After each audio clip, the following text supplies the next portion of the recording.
Hi there, welcome to number one Geek. It is I, Saz, and we're back with our restoration project for the Commodore Amiga.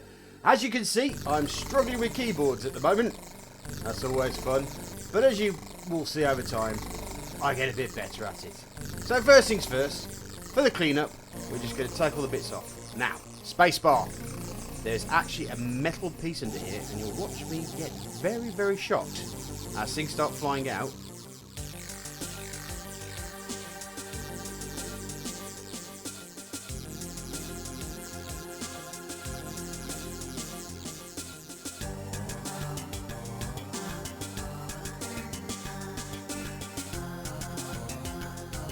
As you can see, there's a little catch that goes under which attaches to the metal bar, but those do actually come out, as you can see, so don't worry too much if that's the case. In fact, you'll find that that's one of the ways of actually returning it back.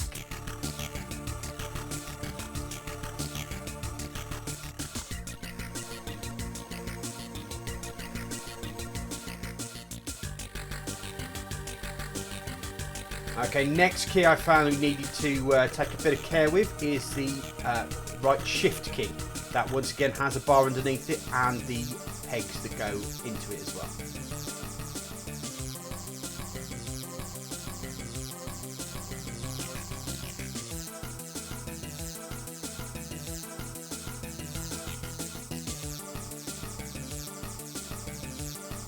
Now here's one thing that I did notice, there are no pegs or metal bar underneath the left shift type, which is something I forget a bit later on and have a bit of a panic when I'm trying to put the keys back on.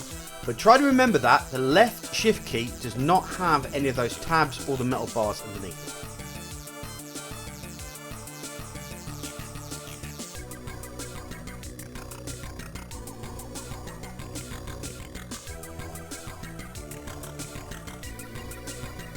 Now the return key is a tricky little bugger because it obviously tilts a different direction.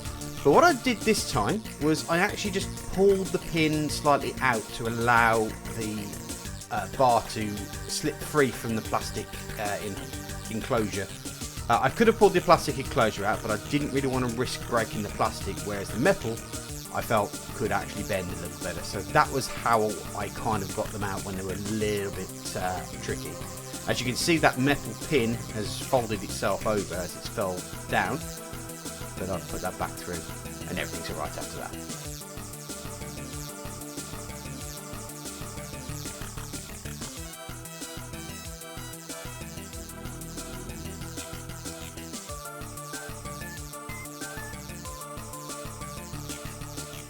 The tab key is another one with a metal bar, but this time I had to take the keys around it off first to get it off. As you can see, I start pulling it through.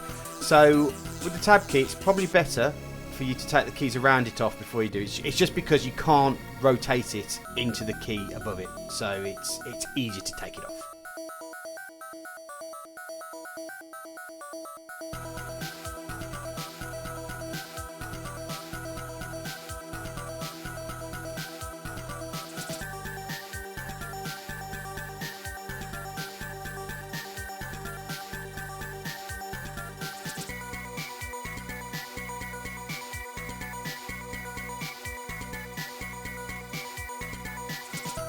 Next key is the large 0, which once again has other keys around it, but I think I managed to get under it to get it off, and I think it was probably a little bit easier than the others.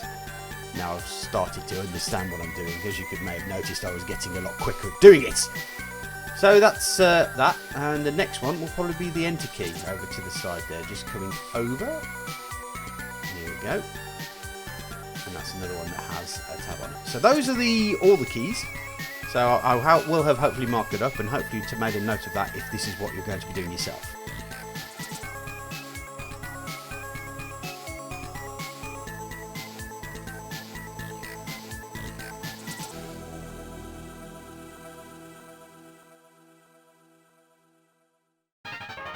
Now I had the opportunity to get under the keys itself, I got some isopropyl alcohol and started cleaning around there. You'll probably see things get a bit dirty, but once the keyboard was clean, I got out the old X-Power vacuum blower and gave it another good blowing over.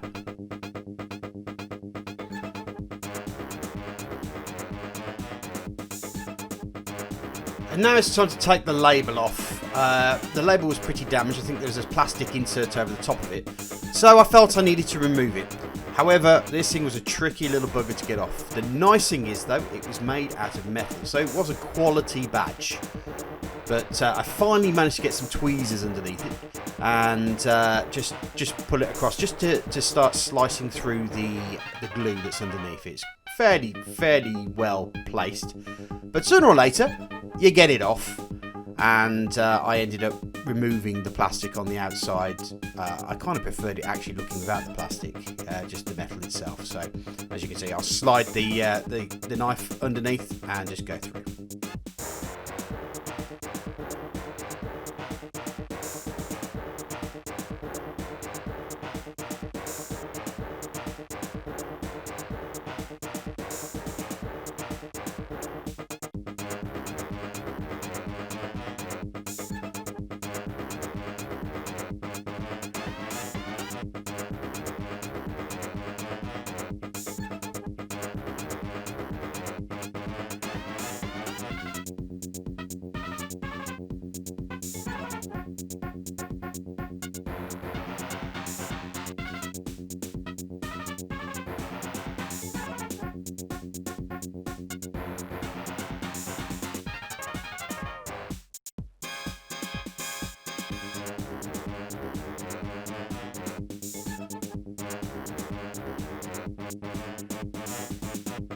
As you can see, I took my time with this, wanted to make sure it's a metal badge, but still, you could probably damage it, so you just want to be very careful about taking the badge off. Now, here's the interesting thing though. Look at the difference in the colour of the plastic. Because there's been no light getting under the badge, that is the original colour of the Amiga. So, first things first though, before we start thinking about retrobriting, this thing needs a clean. Now, all I just used really was anti-bacterial wipes just to get off any sort of bacteria and stuff on there. The interesting thing is that if it was getting a little bit tricky, I just moved over to alcohol, and I also used cotton buds or Q-tips to get into places that were a little bit harder to reach.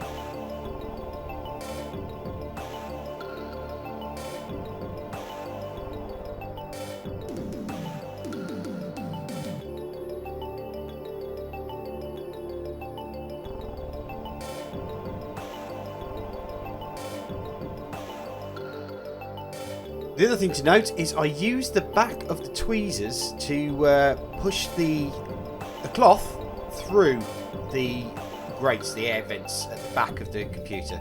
And as you'll be able to see, a lot of grime came out.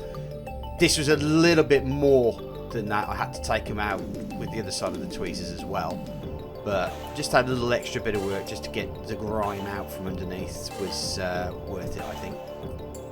It just took a little bit of extra time just because the grime was still sticking to the bits, but you can see that I was just putting it out with tweezers and just trying my best to get it as clean as possible.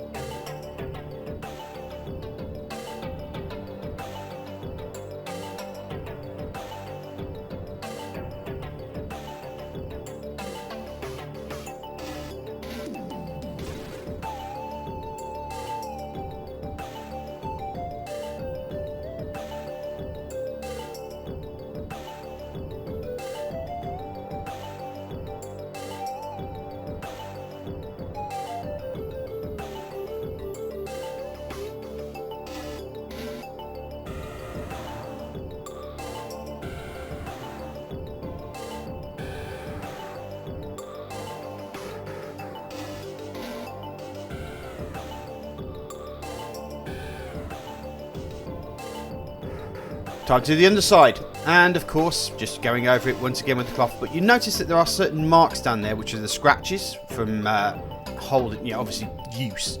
The only way that I managed to get those extra marks off was just using some alcohol and a Q-tip, cotton bud, to get rid of the stains that had been dug into where the grinding was. But it came off quite easily, and it seemed to work. Obviously, it's going to be different for your computer as well as mine, depending on how dirty it is and how scratched it might be. But yeah, it cleaned up pretty well. It wasn't actually that dirty, if I'm going to be honest.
At this point, I decided I was going to remove these pegs because they were a little bit dirty, a bit grimy underneath there, and I was just going to use a little bit of cleaning fluid to clean them off. So all it really did was just get my tweezers underneath it and just give it a little bit of a twist out, and most of them came out pretty easily. But obviously don't force it, just take it nice and gently and allow it time to get out.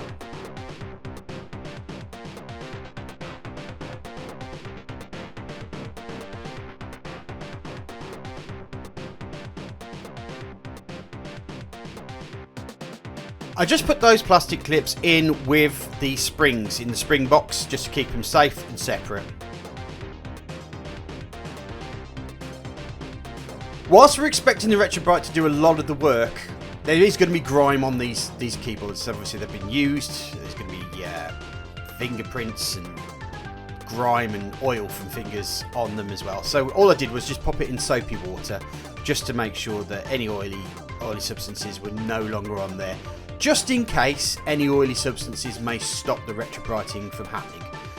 So every single key was just put into the water, given a brush through and rinsed off, and as you'll see shortly, dried off.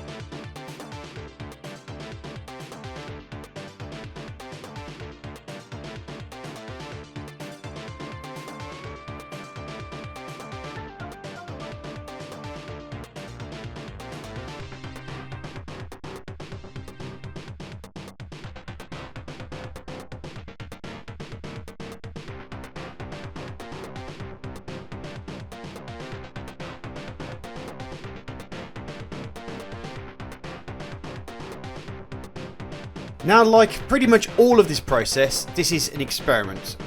So I've got the hydrogen peroxide. I've got two types. I've got a cream hydrogen peroxide, which is probably used for hair, and I've got a food grade liquid hydrogen peroxide.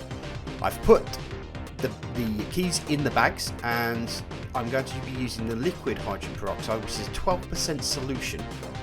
And I just close the bag up, pop it on a baking tray just in case there are any leaks, and there will be leaks, which we'll come up to in a bit. Once it is, just seal it up, get it all down, and pop it on the windowsill. Now, here's the trick, is that this is October, November time. So not a lot of light is coming here in Britain. In fact, there's not a lot of light in Britain at all, to be fair. So it took about maybe 3 days before you started seeing some changes.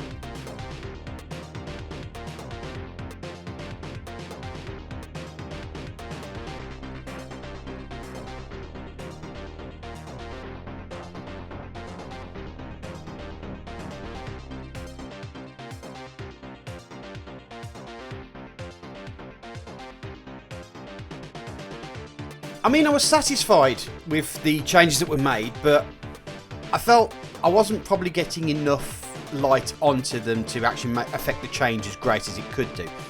Now, looking into the retrobriting, it's actually UV, ironically, which causes the bromide, but it's also the UV that also stops the bromide and allows the hydrogen peroxide to go.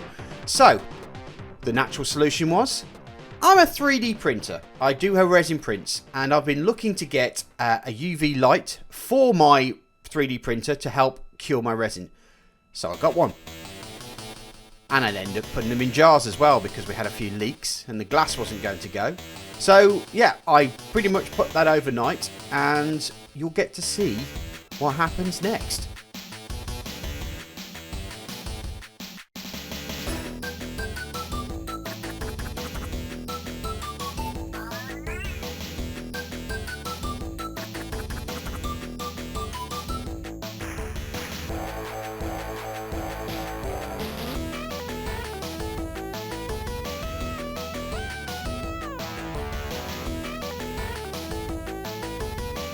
So this is one of those duh moments where I realise that perhaps I'm not doing this correctly. I was trying to get the keys out individually, just so that I wouldn't get hydrogen peroxide all over the place. And then I realised that perhaps I'm doing this a little bit the hard way. Once again, my 3D printing came into, or my resin 3D printing came into the rescue, as I've got quite a few silicon funnels, which allowed me to change up my process and get the hydrogen peroxide back. Now, as you'll see shortly, you'll find that I'm actually pouring it back into the bottle. I don't know if that's the correct thing to do. If you've got some sort of thoughts on that, I'm perfectly happy to listen to you. But I'm trying to think that I don't. Hydrogen peroxide is quite expensive.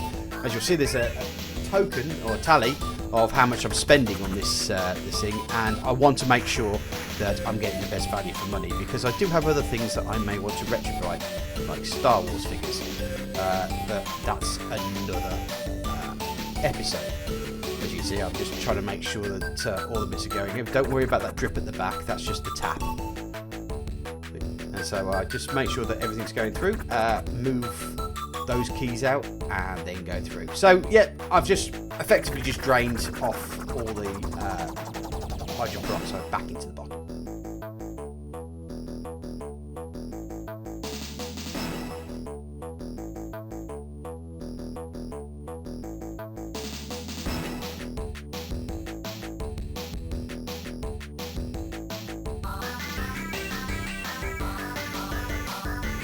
And of course, now I've got all my keys together, it's just another case of washing, putting in some washing up liquid, making sure that we're getting all the hydrogen peroxide off, draining it off, rinsing off, and then going back to a dry.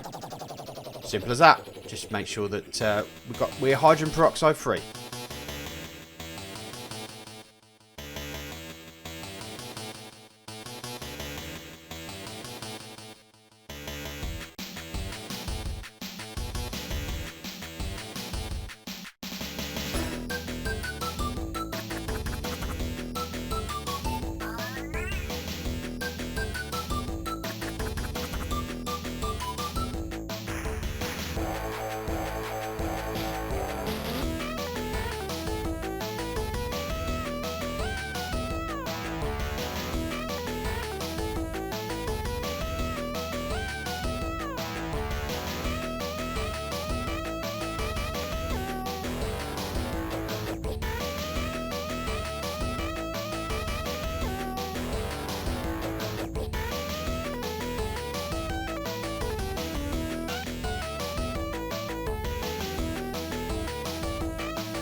So if we come back to the example of the difference between the whiteness and we put the key next to it, as you can see, that is amazing.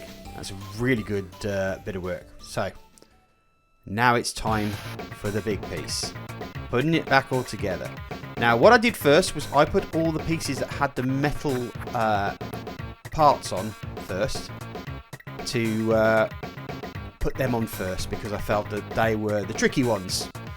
So we get them on first, and then we can worry about all the smaller keys that don't worry. So all the springs go back on, all the pins go on, and what I did was I kind of put one of the plastic clips on, clipped it around the metal, and then worked the other one onto the metal, and then pushed the pin back into the thing, so it just slotted in effectively. Was a little tricky, but obviously take your time and you'll get there.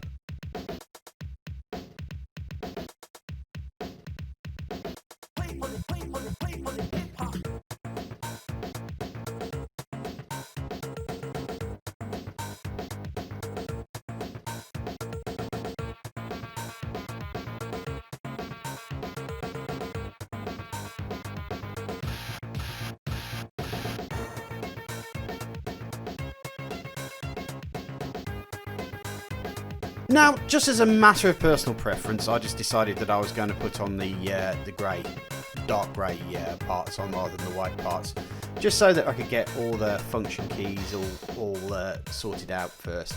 But as you can see, the keyboard will start going. There's also a certain point where I do stop, because I get a bit worried about the shift key on the left hand side, because I've completely forgotten about the fact that that did not have a metal piece on. So remember that. The left hand side shift key does not need a metal piece or a pin.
And we're done. Just checking quickly. Now, as you can see, this is the Amiga before we started the retrobriting. And you'll be able to see the difference in a second. It was a bit dirty, a bit manky, a bit yellow, the keys. The case wasn't too bad, to be fair, but look at this difference. Now makes the case look a little bit grubby, to be honest. So that's the next thing that we need to do. So, first things first, let's prepare the field. What I'm doing here is I'm putting some cling film down, and I'm preparing that because you need the cling film to stop the gel from drying out as you go through. So what I'm doing is I'm just measuring out a base part so that we've got at least a good amount on the bottom. So I just use scissors rather than having to use that awful teeth that you get. But once those are down, what I can do afterwards is flip it over, and then what I do is I attach some cling film across and send it in lengths. So effectively I'm making a cover for it. And the nice thing is the cling film sticks together, so it makes it a lot easier. So when I flip it over, there's some cling film that I can bring back over. One thing you may need to make sure that, you may notice that I didn't do there and just realised, is that the sides also need to have a good distance so that you can pull it under as and when you need to. So just give yourself a little bit of distance for your underneath, because if you don't, you're going to end up getting hydrogen peroxide all over yourself, and that's not fun.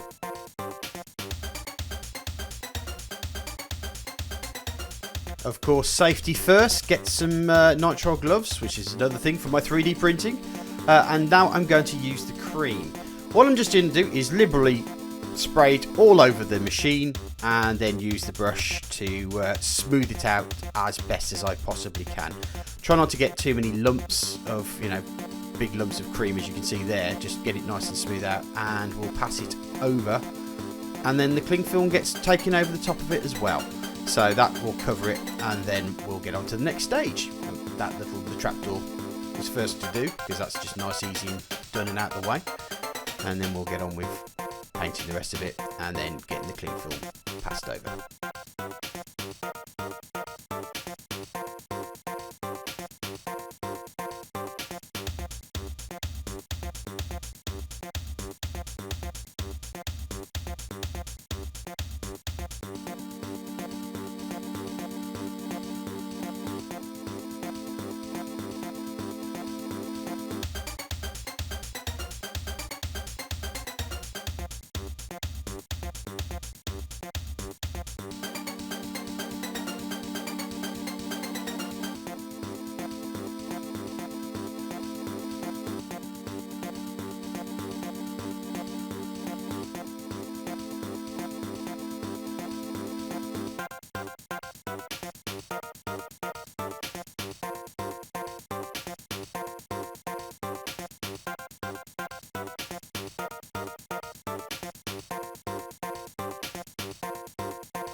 I did forget to mention that I did actually get two lights for the price of one. They're 15 watt UV lamps, and they also generate quite a bit of heat as well. So that's quite a good thing.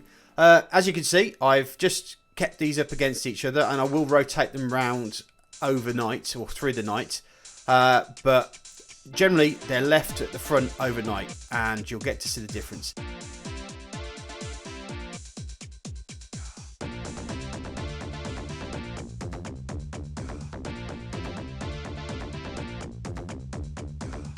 And here at the next stage, you can see they have been rotated around, so we get to sides. The only thing left to do is the side piece, but as you can see, look at the difference. There's no real difference between the bottom part and the top part.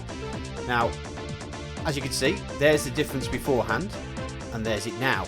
So it's definitely worked, but we'll have a look once I've finished tonight. I'm going to leave it another night and do it on one side, and then hopefully that will be a clean off. And speaking of making things clean, it's time to wash off the peroxide. First of all, take the cling film, Saran wrap for you in America. Make sure that all the bits that you've got on there. What I tried to do is I tried to fold it back on itself so that there wasn't any when I came into the bin, so nobody could get in contact with the peroxide. Fortunately, as you can see, I'm wearing gloves. But the next job that I need to do is wash this off, and as you can see, I will do that. I use the brush, the same brush that I used to push on the hydrogen peroxide, because my general thought was If the brush has managed to put it into the machine or onto the machine, it's going to be able to get into the same places. So that was my logic behind that. You'll soon see that I will get the second part and fill up full of soapy water just to make 100% sure that everything's clean. And soon we're going to go for a dry off as well. Once again, get the saran wrap, get the cling film off, and be careful about taking it off. Putting it in the bin and then cleaning the rest out.